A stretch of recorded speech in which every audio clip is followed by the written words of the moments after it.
السلام علیکم ورحمة الله وبرکاته.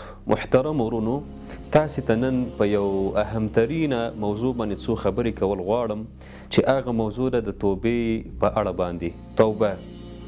الله تعالی قرآن کریم کې فرمایي یا ایها الذین آمنوا توبوا الی الله توبة نصوحا.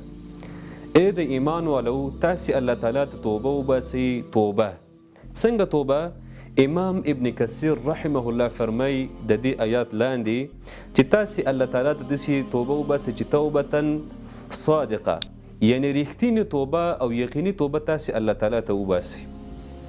امام بخاری رحمه الله یو حدیث ذکر کړی د جناب رسول پاک صلی الله علیه وسلم نه. جناب رسول پاک فرمای والله انی لاستغفرن الله واتوب الیه فی کل یوم 70 مره.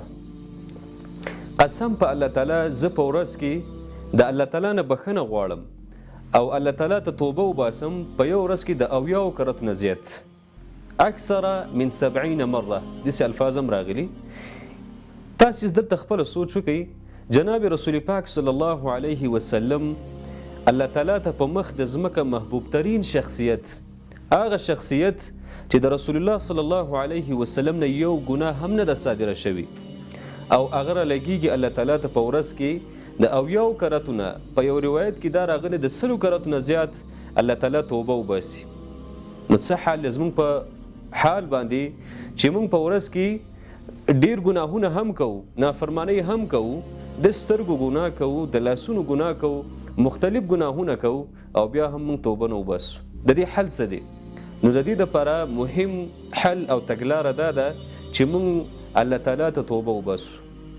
اوس د دې حل او تګلاره څه ده چې زموږ او تاسې نه په ورځ کې ګناهونه صادریږي، د لاسو نه ګناه صادریږي، د سترګو نه ګناه صادریږي، د غوږونو نه ګناه صادریږي. د دې حل څه دی؟ د دې حل محترم ورونو دا د زموږ خوږ دین اسلام په دې کې د هر شي لپاره حل دی. دا د طبیعت موافق دین دی. تګلاره دا ده چې موږ او تاسې الله تعالی ته توبه وباسو.